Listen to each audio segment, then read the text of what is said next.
করোনায় সর্বোচ্চ ৪৬ জনের মৃত্যু, আক্রান্ত ৩,৪৭১। গতানুগতিক ও অবাস্তব বাজেট বাস্তবায়নের সক্ষমতা নেই সিপিডি। অসঙ্গতিপূর্ণ মনে হলেও বাজেট বাস্তবায়ন সম্ভব, দাবি অর্থমন্ত্রীর। সঞ্চয়ে কর, পণ্যের সেবায় দাম বৃদ্ধি, বাজেটে উপেক্ষিত মধ্যবিত্তের স্বার্থ। তথ্য প্রযুক্তি খাতের জন্য সুখবর নেই প্রস্তাবিত বাজেটে। এবং বাংলাদেশিদের ভিসার মেয়াদ বাড়াবে মধ্যপ্রাচ্যের দেশগুলো।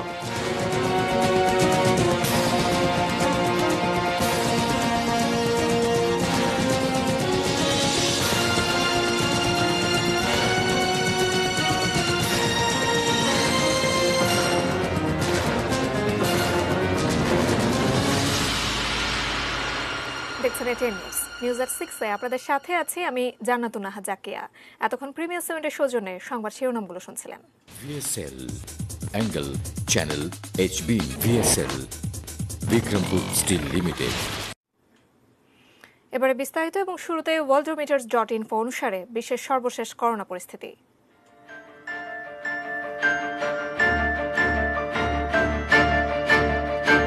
সারা বিশ্বে আক্রান্তের সংখ্যা ৭৬,২৩,৯০৪ জন, সুস্থ হয়েছেন ৩৮,৬২,২৮০ জন এবং মৃত্যু হয়েছে ৪,২৪,৩৬২ জনের। বাংলাদেশে আক্রান্ত ৮১,৫২৩, সুস্থ হয়েছেন ১৭,২৪৯ জন এবং এই পর্যন্ত মৃত্যু হয়েছে ১,০৯৫ জনের।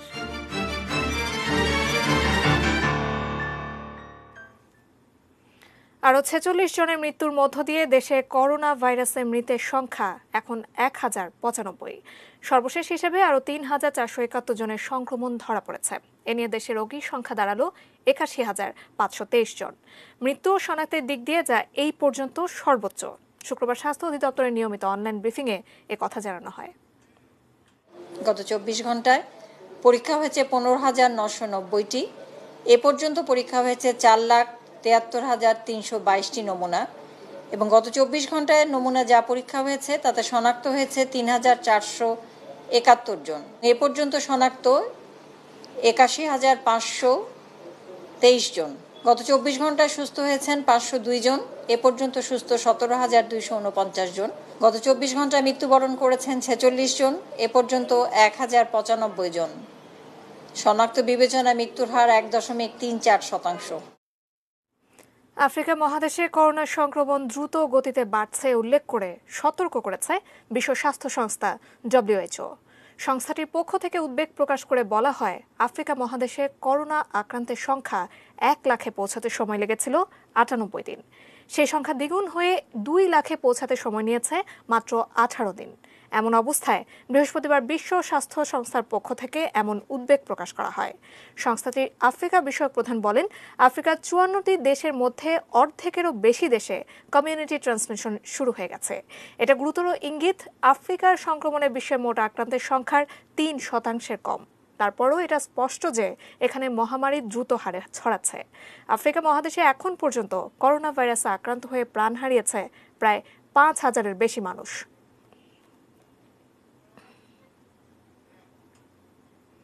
এবারে বাজেট প্রসঙ্গ।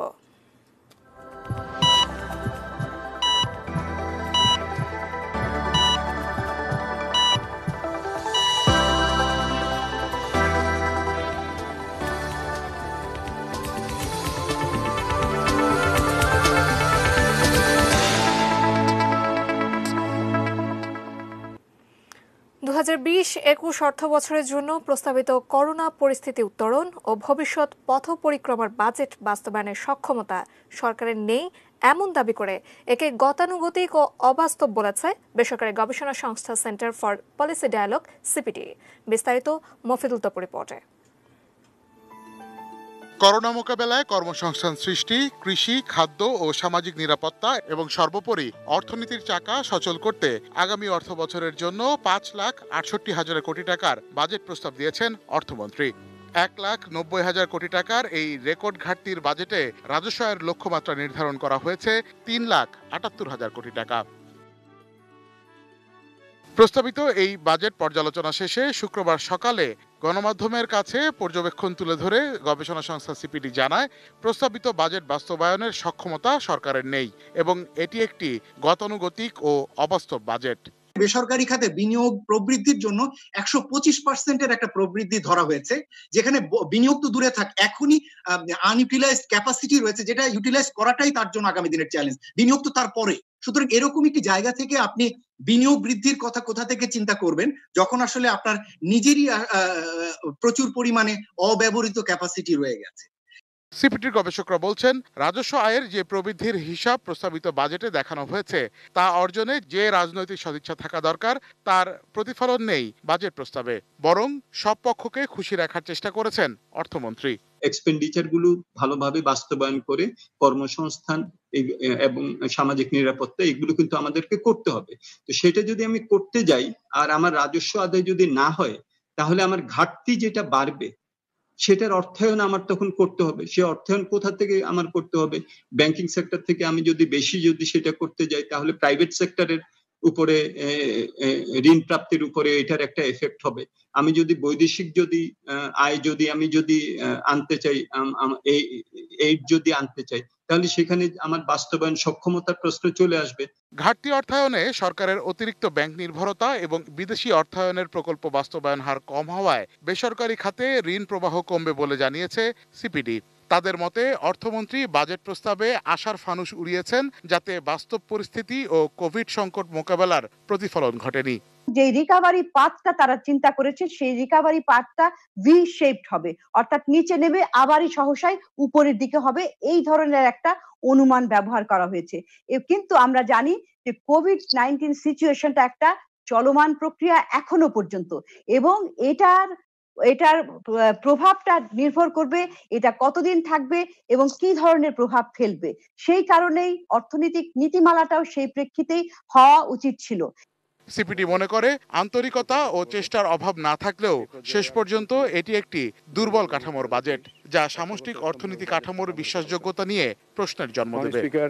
আমাদের অর্থনীতির উপর মফিদুল তপু, এটিএন নিউজ, ঢাকা। অত্যন্ত সাদামাটা ও কল্পনা প্রসূত হয়েছে এবারের বাজেট। প্রয়োজনীয় বরাদ্দ নেই স্বাস্থ্য, শিক্ষা ও সামাজিক নিরাপত্তা খাতে, বলেছেন বিএনপি মহাসচিব মির্জা ফখরুল ইসলাম আলমগীর। বিকেলে জুম কনফারেন্সের মাধ্যমে সংবাদ সম্মেলনে বাজেট প্রতিক্রিয়ায় এসব কথা জানান তিনি। এ বাজেট বাস্তবায়ন হলে দেশের অর্থনীতি মুখ থুবড়ে পড়তে পারে বলেও আশঙ্কা তার। বাজেট করোনা কাটিয়ে একটি টেকসই অর্থনৈতিক ভিত্তি গড়ে তোলার কোন সুনির্দিষ্ট প্রস্তাব করতে পারেনি।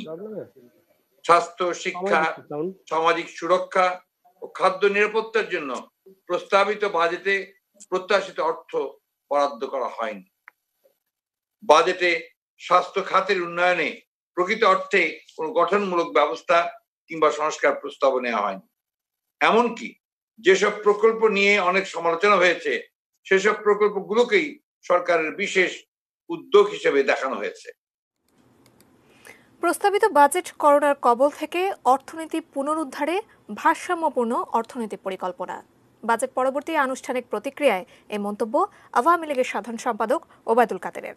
সকালে আওয়ামী লীগের ধানমন্ডি কার্যালয়ে আয়োজিত অনুষ্ঠানে ভিডিও কনফারেন্সের মাধ্যমে যুক্ত হয়ে কথা বলেন তিনি। সব দিক বিবেচনা নিয়ে করোনার কবল থেকে অর্থনীতি পুনরুদ্ধারের এক ভারসাম্যপূর্ণ বাজেট হচ্ছে এবারের বাজেট। এটি একটি জনবান্ধব, জীবন ঘনিষ্ঠ অর্থনৈতিক পরিকল্পনা, যার মাধ্যমে দেশের উদ্যোক্তা ও ব্যবসায়ীরা বিনিয়োগ বৃদ্ধি, কর্মসংস্থান সৃষ্টির জন্য উৎসাহ পাবে। কর্মসংস্থান সৃষ্টিতে সরকার বিশেষ গুরুত্ব দিয়েছে। এডিবি সাময়িকীর হিসাবে আশঙ্কা করা হয়েছে করোনা পরিস্থিতির কারণে 14 লাখ মানুষ কর্মসংস্থান হারাতে পারে।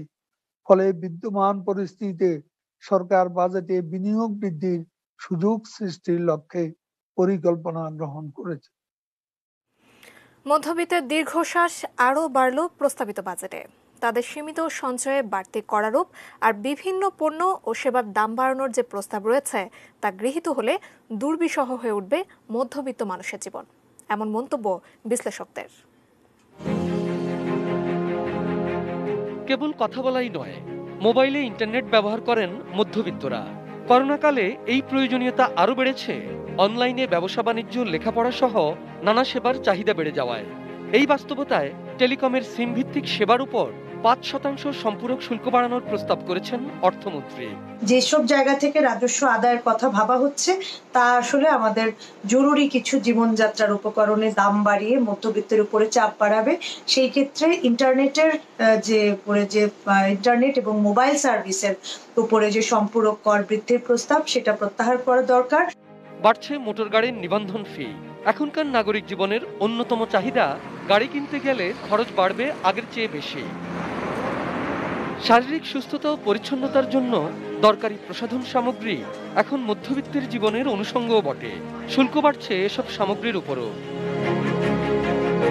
উচ্চবিত্ত বিত্তহীনদের মাঝামাঝি থাকা মধ্যবিত্তের সঞ্চয় এমনিতেই সীমিত। করোনাকালে সেই জমানো টাকায় হাত দিতে হয়েছে অনেককেই। এবার তাদের সীমিত সঞ্চয়ে বাড়তি কর বসানোর সিদ্ধান্ত নিয়েছে সরকার। যাদের অনেক উচ্চ সঞ্চয় আছে তারা হয়তো কর দিতে পারে। একটা লিমিট করে দেওয়া উচিত, যাতে মধ্যবিত্তের যে সীমিত সঞ্চয় সেটা থেকে যেন অতিরিক্ত কর দিতে না হয়। বিশ্লেষকরা বলছেন, সব মিলে চাপ আসবে কর্মসংস্থানে। কর্মহীন মধ্যবিত্তের জন্য সেই চাপ হবে আরো বেশি। তাই মধ্যবিত্ত শ্রেণীর সুরক্ষায় সুনির্দিষ্ট পদক্ষেপের প্রস্তাব বিশ্লেষকদের। যদি 1.5 কোটি লোকের জন্য 6 মাসের ব্যবস্থা করা হয় 3,000 টাকা করে, একেবারে ন্যূনতম পরিমাণ, তাহলে খরচ পড়বে প্রায় 24 থেকে 25,000 কোটি টাকা। এই টাকাটা কিন্তু খুবই প্রয়োজন ছিল এই বছরের বাজেটে। একে আজাদ, এটিএন নিউজ, ঢাকা। প্রস্তাবিত বাজেটে তথ্য প্রযুক্তি খাতের জন্য কোনো সুখবর নেই। সংশ্লিষ্টরা মনে করছেন, এ বাজেট পাশ হলে তথ্য প্রযুক্তি ব্যবহারে সাধারণ মানুষের ব্যয় আরও এক ধাপ বাড়বে। ইতিমধ্যে বৃহস্পতিবার মধ্যরাত থেকে বাড়তি শুল্ক হার কেটে নিচ্ছে এনবিআর। আপনার নাম, বয়স ও জেলার নাম বলে আপনার সমস্যার কথা বলবেন প্লিজ। করোনাকালে টেলিমেডিসিন সেবা সহ জীবন জীবিকার প্রায় প্রতিটি বিষয়ে মানুষকে নির্ভর হতে হচ্ছে ইন্টারনেট ও টেলিযোগাযোগ সেবার উপর। অর্থমন্ত্রী নিজেও তার বাজেট বক্তৃতায় তথ্য প্রযুক্তিকে আরও কার্যকর করার উপর জোর দিয়েছেন। কোভিড-19 সংক্রমণ যাচাইয়ের জন্য একটি স্ক্রিনিং অ্যাপ ও জাতীয় কোভিড-19 ডিজিটাল সার্ভাইলেন্স সিস্টেম প্রস্তুত করা হয়েছে। কিন্তু সাধারণ মানুষ যে মাধ্যম ব্যবহার করে এই সেবাগুলো গ্রহণ করবেন, সেই মোবাইল ফোনের ইন্টারনেট সহ সব ধরনের সেবার উপর সম্পূরক শুল্ক 10% থেকে বাড়িয়ে 15% নির্ধারণের প্রস্তাব দিয়েছেন অর্থমন্ত্রী। এ সময় মোবাইল মাধ্যম হয়ে উঠেছে যোগাযোগের মূল চালিকা শক্তি এবং দেশকে ডিজিটাল ইকোনমির দিকে নিয়ে যাচ্ছে এই মোবাইল খাত। ঠিক এ সময়ে এ ধরনের করের বোঝা কোনোভাবেই দেশের অর্থনীতির জন্য মঙ্গলজনক হবে না এবং এটা দরিদ্র মানুষের জন্য অসহনীয় হয়ে পড়বে এবং ডিজিটাল বাংলাদেশ বাস্তবায়নের জন্য আমরা যে মোবাইল খাত যেটা চেষ্টা করে যাচ্ছি সেটার জন্য এটা অন্তরায় হয়ে উঠবে।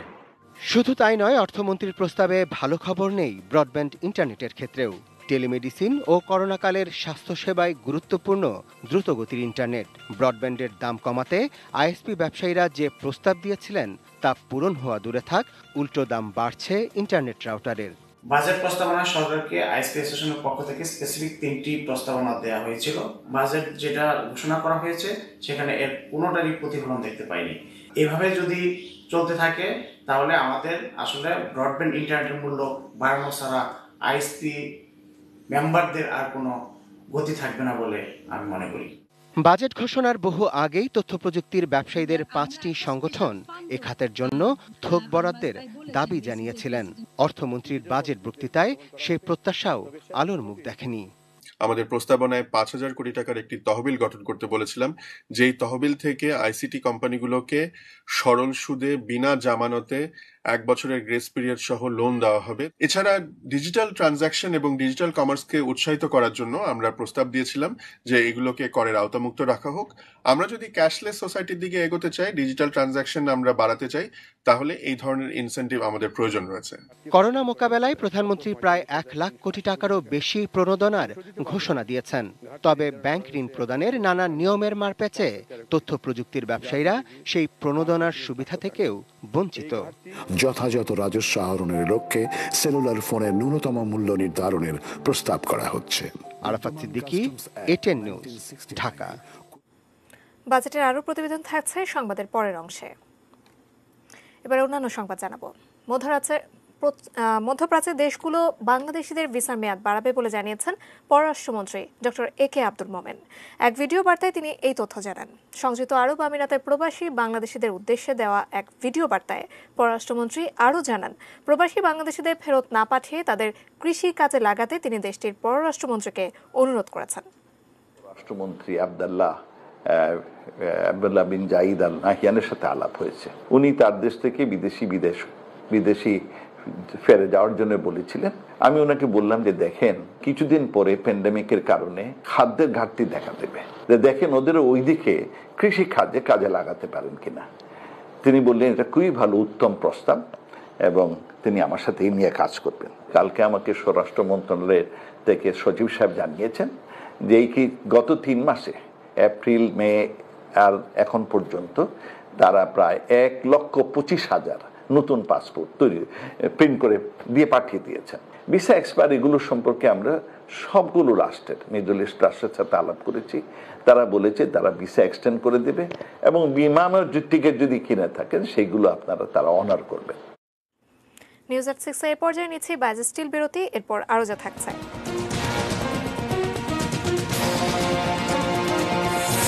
লকডাউনে রাজা বাজার, নিত্যপণ্যের বাড়তি দাম আদায়ের অভিযোগ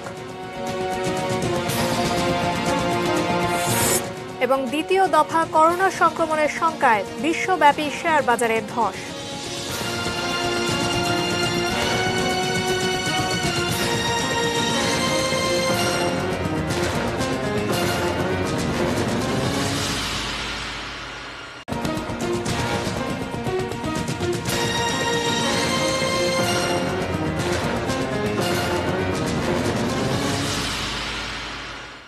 দর্শক বিরতির পর আবারও স্বাগত জানাচ্ছি নিউজ এট 6 এ।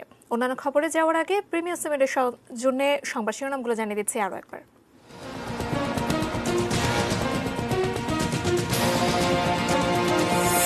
করোনায় সর্বোচ্চ 46 জনের মৃত্যু, আক্রান্ত 3,471। গতানুগতিক ও অবাস্তব বাজেট, বাস্তবায়নের সক্ষমতা নেই সিপিডি।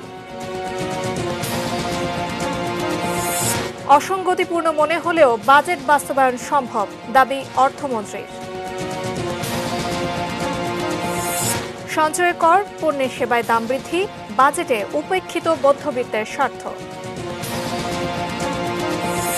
তথ্য প্রযুক্তি খাতের জন্য সুখবর নেই প্রস্তাবিত বাজেটে। এবং বাংলাদেশিদের ভিসার মেয়াদ বাড়াবে মধ্যপ্রাচ্যের দেশগুলো।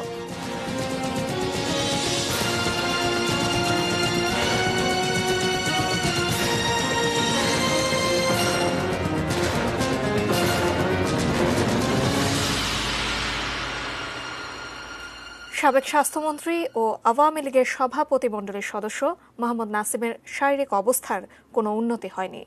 রক্তচাপজনিত সমস্যা নিয়ে 1 জুন থেকে রাজধানীর বাংলাদেশ স্পেশালাইজড হাসপাতালে চিকিৎসাধীন রয়েছেন তিনি। ওই দিনই তার করোনা ভাইরাস শনাক্ত হয়, তবে দ্বিতীয় দফা পরীক্ষায় করোনা ভাইরাসের উপস্থিতি পাওয়া যায়নি। গত 5 জুন ভোরে তার স্ট্রোক হলে অস্ত্রোপচারের পর তাকে আইসিইউতে রাখা হয়। তারপর থেকে কোনো শারীরিক অবস্থার উন্নতি হয়নি। বাংলাদেশ স্পেশালাইজড হাসপাতালের প্রধান নির্বাহী কর্মকর্তা আল ইমরান চৌধুরী জানিয়েছেন, নিবিড় পরিচর্যা কেন্দ্রে ভেন্টিলেশনে আছেন মোহাম্মদ নাসিম। বগুড়ায় শাকিল নামের এক বালু ব্যবসায়ীকে কুপিয়ে হত্যা করেছে দুর্বৃত্তরা। তার বিরুদ্ধেও 2টি হত্যা মামলা রয়েছে। বেলা 11টার দিকে শহরের নারুলি আকাশতারা এলাকায় এই হত্যাকাণ্ড ঘটে। স্থানীয়রা জানান, জুয়ার বোর্ড থেকে পাওয়া টাকার ভাগ বাটোয়ারা নিয়েই এই হত্যাকাণ্ড হয়ে থাকতে পারে। নিহত শাকিল ধাওয়াপাড়া ও নারুলি এলাকার বালু ব্যবসার পাশাপাশি জুয়ার আসর নিয়ন্ত্রণ করত বলেও জানা গেছে। তবে বগুড়ার অতিরিক্ত পুলিশ সুপার সনাতন চক্রবর্তী জানান, পরকীয়া সম্পর্কের জেরে এই হত্যাকাণ্ড হতে পারে।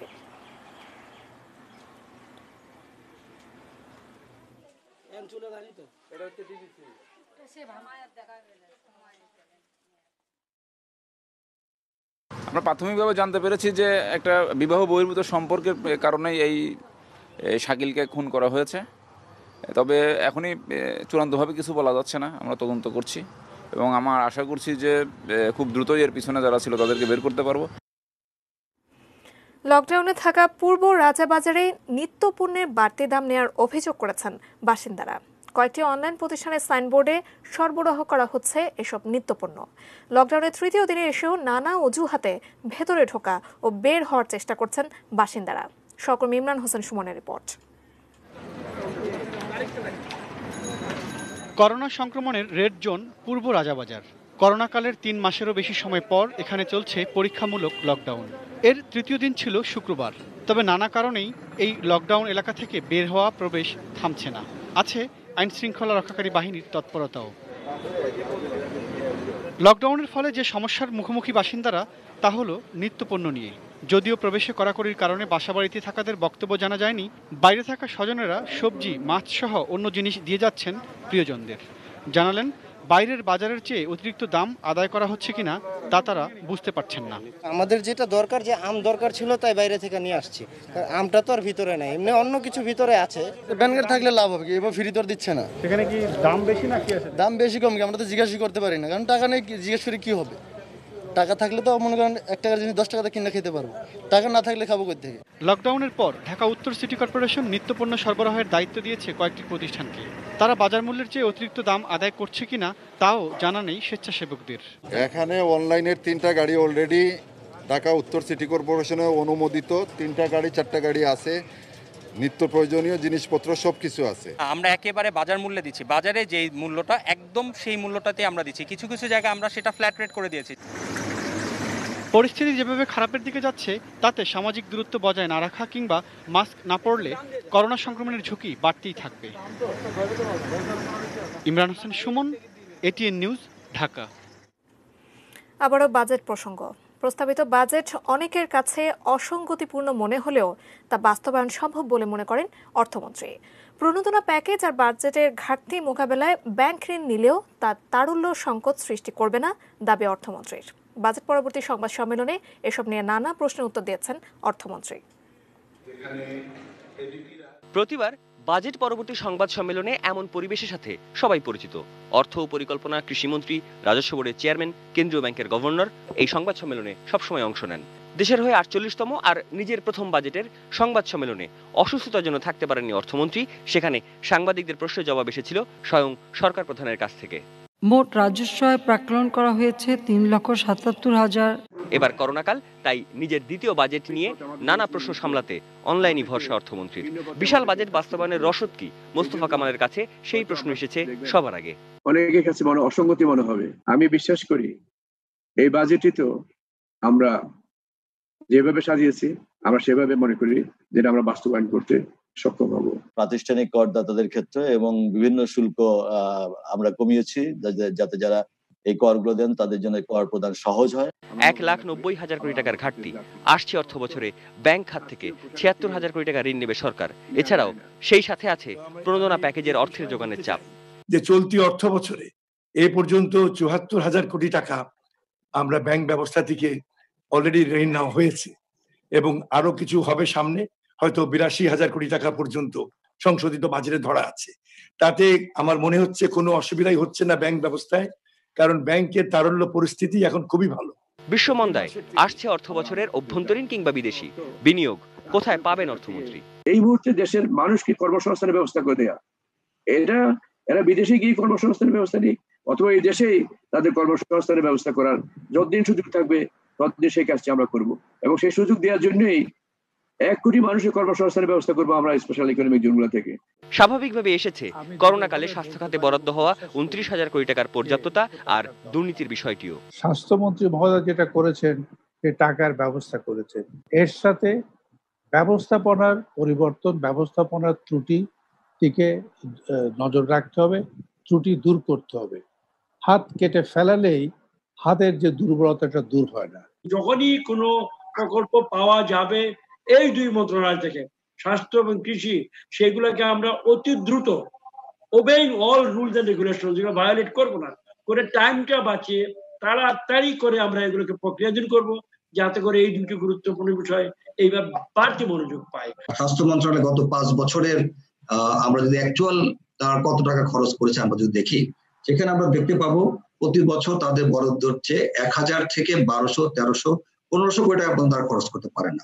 তবে পুরো সংবাদ সম্মেলনে অর্থ পাচার নিয়ে একাধিকবার কথা বললেও কালো টাকা সাদা করবার সুযোগ রাখার বিষয়ে কোনো প্রশ্নের উত্তর দেননি অর্থমন্ত্রী।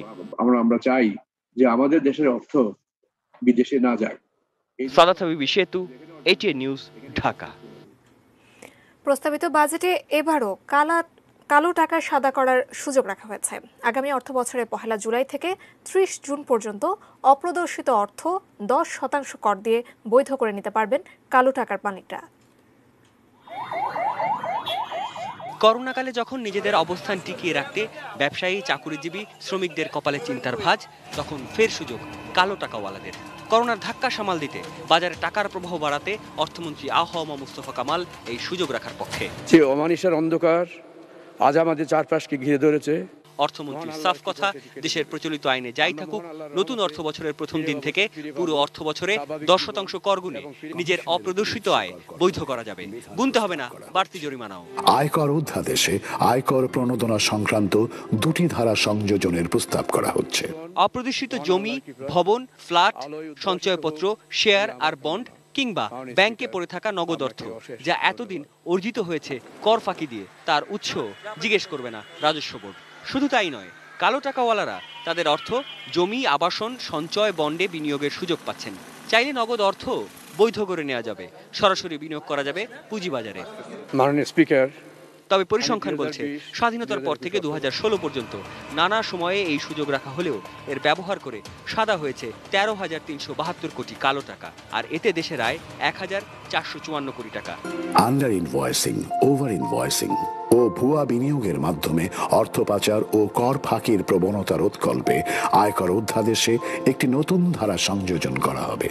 এদিকে এবারই প্রথম অর্থ পাচার ঠেকাতে আমদানি রপ্তানিতে দেওয়া তথ্য মিথ্যে প্রমাণ হলে বিনিয়োগের 50% অর্থ কর হিসেবে কেটে নেওয়া হবে ব্যবসায়ীদের পকেট থেকে। পরিসংখ্যান এও বলছে 10 বছরে দেশ থেকে অন্তত 5 লাখ কোটি টাকা পাচার হয়েছে। সাদাত হাবিবি সেতু, ATN নিউজ, ঢাকা। 2020-21 অর্থ বছরে শিক্ষা খাতে বরাদ্দ কিছুটা বেড়েছে, তবে গতানুগতিক বরাদ্দে করোনাকালে শিক্ষা খাতের বাস্তবতার কোনো প্রতিফলন নেই। প্রাথমিক, মাধ্যমিক ও অন্যান্য শিক্ষা কার্যক্রমে অবকাঠামো উন্নয়ন ও ICT সম্পৃক্তকরণ প্রাধান্য পেয়েছে। আরও জানাচ্ছেন সহকর্মী নাজিয়া আফরিন। বাজেট উপস্থাপন। 2020-21 প্রস্তাবিত জাতীয় বাজেটে শিক্ষা খাতে মোট 65,1391 কোটি টাকার বরাদ্দের প্রস্তাব করা হয়েছে। চলতি 2019-20 অর্থ বছরে যা ছিল 60,1114 কোটি টাকা। জি মাননীয় অর্থমন্ত্রী, আপনি পেশ করুন। শতভাগ সাক্ষরতা লক্ষ্য অর্জন সহ অবকাঠামো উন্নয়ন, দারিদ্র্যপীড়িত এলাকায় স্কুল ফিডিং ও ইন্টারঅ্যাক্টিভ ক্লাসরুম তৈরির প্রতি বেশি জোর দেওয়া হয়েছে এবারের বাজেটেও। প্রাথমিক ও গণশিক্ষা খাতে বাজেট বরাদ্দ 24,940 কোটি টাকা, যা চলতি অর্থ বছরে ছিল 24,040 কোটি টাকা। মাননীয় প্রধানমন্ত্রীর দিক নির্দেশনায় রচিত এই বাজেটের হাত ধরেই ইনশাআল্লাহ আমরা শীঘ্রই পূর্বের উন্নয়নের ধারায় ফিরে যাব। বাজেট প্রস্তাবনায় বলা হয়েছে শিক্ষক ও শিক্ষা ব্যবস্থাপনায় জড়িত কর্মচারীদের আর্থিক সক্ষমতার বিষয় ও গবেষণাকে গুরুত্ব দেওয়া হয়েছে এবারের বাজেটে। যদিও বরাদ্দ ও প্রকল্পের তালিকায় অবকাঠামো উন্নয়ন, ল্যাব নির্মাণ ও যন্ত্রপাতি সরবরাহ ছাড়া আর কোনো বিষয়ে সুস্পষ্ট নির্দেশনা নেই। 2020-21 অর্থ বছরে মাধ্যমিক ও উচ্চশিক্ষা খাতে বরাদ্দের প্রস্তাব 33,117 কোটি টাকা, যা চলতি বছরে 29,624 কোটি টাকা। কারিগরি ও বৃত্তিমূলক এবং মাদ্রাসা শিক্ষা কার্যক্রমকে মূলধারা সমমানে আনতে, প্রযুক্তিগত দক্ষতা ও ইংরেজি শিক্ষায় উন্নত করতে প্রয়োজনীয় ব্যবস্থা নেওয়ার বিষয়টি জোর দেওয়া হয়েছে। এবারে কারিগরি ও মাদ্রাসা খাতে বরাদ্দ 8,344 কোটি টাকা। 19-20 বাজেটে যা ছিল 7,450 কোটি টাকা। করোনা ভাইরাসের প্রাদুর্ভাব মোকাবেলায় মার্চের মাঝামাঝি থেকে সব শিক্ষা প্রতিষ্ঠান বন্ধ থাকায় দেশের প্রায় 4 কোটি শিক্ষার্থীর শিক্ষাজীবন বাধার মুখে। এই দুঃসময়ে প্রান্তিক জনগোষ্ঠীর কথা মাথায় না রেখে সরকারের অনলাইন শিক্ষা কার্যক্রম অনেকটাই প্রশ্নবিদ্ধ। তার উপর করোনাকালে শিক্ষকদের পারিশ্রমিক ও শিক্ষার্থীদের বেতন ভাতা নিয়ে চলমান জটিলতার কোনো দিক নির্দেশনা নেই এবারের বাজেট প্রস্তাবনায়। Nazia Afrin, ATN news, Dhaka. Budget ঘোষণার আগেই আমদানি করা বিভিন্ন পণ্যের দাম বেড়েছে এক দফা, ফলে বাজেটে দাম বাড়লেও এখনো তার প্রভাব পড়েনি খুচরা বাজারে। বৃহস্পতিবার জাতীয় সংসদে আগামী বছরের বাজেট ঘোষণা করা হয়। 5,68,000 কোটি টাকার এই বাজেটে বিভিন্ন পণ্যের দাম বাড়ার ঘোষণা আসে।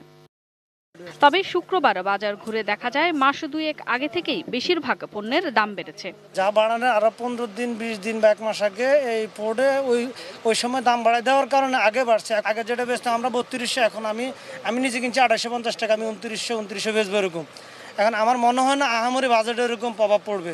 বিশেষ করে যেগুলো ইনপুট হয় আমাদের, ওই সমস্ত মাল তো অলরেডি বেড়ে গেছে, এগুলো দাম কিছু আগে থেকেই বাড়তি আছে। তাই করোনাকালে নতুন করে পণ্যের দাম বেড়ে গেলে বিক্রি নিয়ে শঙ্কা প্রকাশ করছেন অনেক ব্যবসায়ী। সিরামিকের উপর যে বাজেট করেছে আরেকটু আলোচনার মশলা হলে ভালো হয়। যে পরিমাণ বাড়াতে চাচ্ছে সেই পরিমাণ দেখা গেল আমাদের বাড়ালে কাস্টমার কিনবে কিনা, ব্যবসার উন্নতি হবে কিনা বা বেচা কেনা হবে কিনা সেটাও নির্ধারণ করতে হবে। করোনা মহামারীর এ সময়ে বাজারগুলোতে আগের দামেই বিক্রি হচ্ছে পিপিই, মাস্ক, হ্যান্ড স্যানিটাইজার সহ স্বাস্থ্য সুরক্ষার নানা পণ্য। জানি কোম্পানি যে রেটে দেয় তখন ওই রেটে বেশি, কোম্পানি না কমালে তার আমরা কম বেচতে পারতেছি না। এছাড়া দাম বাড়ার তালিকায় আছে আমদানি করা স্মার্টফোন, বিদেশি মোটরসাইকেল, এসি, টেলিভিশন, ফ্রিজ, আমদানিকৃত খাদ্য সামগ্রী এবং গুঁড়ো দুধ সহ বিভিন্ন পণ্য। প্রতি বছরের মতো এবারও তামাক জাতীয় পণ্যের উপর কর বাড়ানোর প্রস্তাব করা হয়। বেড়েছে মোবাইল ফোনে কথা বলা, SMS ও ইন্টারনেটের ব্যবহারের ব্যয়। Sadia Nancy, ATN news, Dhaka. Social ইসলামী ব্যাংক লিমিটেড বাণিজ্য সংবাদ।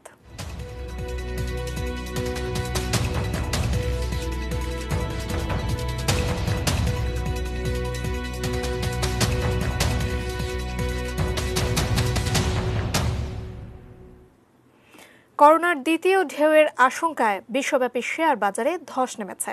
মার্কিন অর্থনীতিকে পুনরুদ্ধারের দীর্ঘ পথ পাড়ি দিতে হবে বলে যুক্তরাষ্ট্রের ফেডারেল রিজার্ভ সতর্ক করার পরই কমতে শুরু করে সে দেশের শেয়ার বাজারগুলোর সূচক। বৃহস্পতিবার যুক্তরাষ্ট্রের পুঁজি বাজারে প্রধান কোম্পানির শেয়ারের দর গত কয়েক সপ্তাহের মধ্যে সবচেয়ে বেশি পড়ে যায়। লেনদেন শেষে ডাও জোন্স সূচক কমেছে 7%। জাপান, হংকং ও চীনের পুঁজি বাজারে আজ লেনদেনের শুরুতেই দর কমতে শুরু করে। গতকাল দরপতন দেখেছে ইউরোপের পুঁজি বাজারও। জার্মানি ও ফ্রান্সের প্রধান সূচক কমেছে 4% করে। যুক্তরাজ্যের পুঁজি বাজারের প্রধান সূচক FTSE 100 ও কমেছে 4%।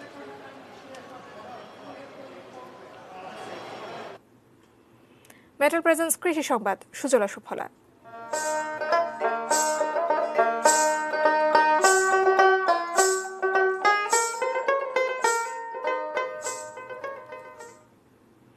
বগুড়ায় বাড়ি 2 জাতের হাইব্রিড মরিচ চাষ করে লাভবান হচ্ছেন কৃষকরা। কৃষি অফিস জানায়, শীতকালীন মরিচের আবাদ বেশি হলেও জেলায় এবার প্রায় 3000 হেক্টর জমিতে কৃষকরা গ্রীষ্মকালের জাতটি চাষ করেছেন। এর মধ্যে বেশি চাষ হয়েছে ধুনট, গাবতলী, সারিয়াকান্দি, শেরপুর ও শাহজাহানপুর উপজেলায়। গত 1 মাস ধরে কৃষকরা কাঁচা মরিচ বিক্রি করছেন। টানা 6 মাস গাছ থেকে মরিচ তোলা যাবে। এতে খরচ বাদ দিয়ে বিঘা প্রতি প্রায় লাখ টাকা আয় সম্ভব। কৃষি কর্মকর্তারা জানান, সারা দেশেই বগুড়ার কাঁচা মরিচের বেশ চাহিদা রয়েছে। কৃষকরা প্রত্যাশা করছেন, করোনা পরিস্থিতির পর পরিবহন সংকট কেটে গেলে লাভ আরও বেশি হবে।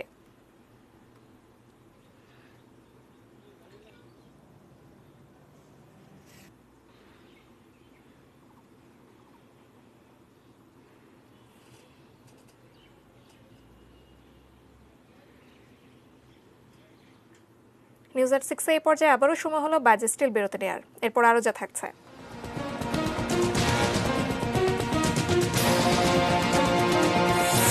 করোনা আক্রান্তদের প্রতি খারাপ আচরণ, দিল্লিকে সুপ্রিম কোর্টের তিরস্কার।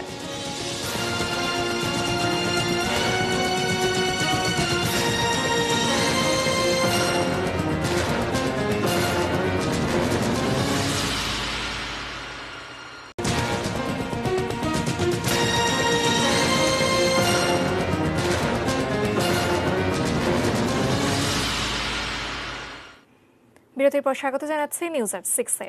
ধন্যবাদ আমাদের সঙ্গে থাকার জন্য। আর এবারে জানাবো আন্তর্জাতিক প্রসঙ্গ। কোভিড-19 রোগীদের সঙ্গে পশুর চেয়েও খারাপ আচরণ করা হচ্ছে জানিয়ে দিল্লি সরকারকে তিরস্কার করেছে ভারতের সুপ্রিম কোর্ট। শুক্রবার এক পর্যবেক্ষণে রাজধানী দিল্লি করোনা পরিস্থিতিকে ভয়ঙ্কর, আতঙ্কজনক ও করুণ বলে উল্লেখ করেন ভারতের সর্বোচ্চ আদালত। পরীক্ষা কম হয় দিল্লি সরকারের কাছে জবাবও চাওয়া হয়েছে। চেন্নাই ও মুম্বাইতে প্রতিদিন 17,000 করে পরীক্ষা হলেও দিল্লিতে পরীক্ষা 5,000-এ নেমেছে। দিল্লিতে করোনা রোগীর সংখ্যা 34,687 জন, মারা গেছে 1,085 জন। মহামারী নিয়ন্ত্রণে কেন্দ্রীয় সরকারের নির্দেশ সঠিকভাবে অনুসরণ না করায়ও সমালোচনা করেছে শীর্ষ আদালত। বলেছেন, হাসপাতালে শয্যা ফাঁকা থাকা সত্ত্বেও রোগীরা হয়রানির শিকার হচ্ছে।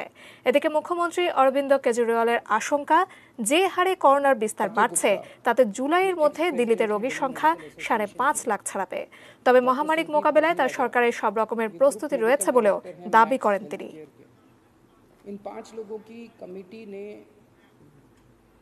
খেলার খবর।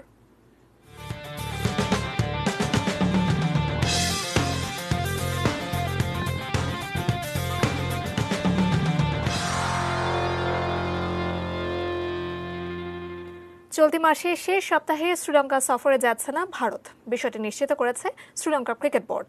তবে পরিস্থিতি স্বাভাবিক হলে আগামী আগস্ট মাসে শ্রীলঙ্কা যাবে ভারত। শ্রীলঙ্কার করোনা পরিস্থিতি অনেকটা নিয়ন্ত্রণে আসলেও ভারতে এখন মারাত্মক আকার ধারণ করেছে। তাই নিজেদের দেশের পরিস্থিতি বিবেচনা করে আপাতত মাঠে ফিরতে চাচ্ছে না ভারত। এর জন্য উক্ত সিরিজটি অনির্দিষ্টকালের জন্য স্থগিত করে SLC-কে চিঠি দিয়েছে BCCI। এদিকে জুলাই না হলেও আগস্টে ভারতের সঙ্গে 3 ম্যাচের ওয়ানডে ও T20 সিরিজ খেলার বিষয়ে আশাবাদী লঙ্কান ক্রিকেট বোর্ড। ইতিমধ্যে শ্রীলঙ্কার এমন প্রস্তাবে এখন পর্যন্ত ইতিবাচক সাড়া দিয়েছে ভারত।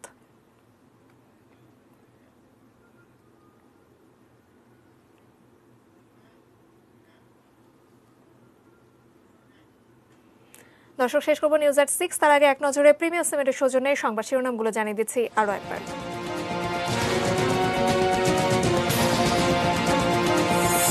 করোনায় সর্বোচ্চ 46 জনের মৃত্যু, আক্রান্ত 3,471। গতানুগতিক ও অবাস্তব বাজেট, বাস্তবায়নের সক্ষমতা নেই সিপিডি। অসঙ্গতিপূর্ণ মনে হলেও বাজেট বাস্তবায়ন সম্ভব, দাবি অর্থমন্ত্রীর। সঞ্চয় কর, পণ্যের সেবায় দাম বৃদ্ধি, বাজেটে উপেক্ষিত মধ্যবিত্তের স্বার্থ। তথ্য প্রযুক্তি খাতের জন্য সুখবর নেই প্রস্তাবিত বাজেটে। বাংলাদেশিদের ভিসার মেয়াদ বাড়াবে মধ্যপ্রাচ্যের দেশগুলো।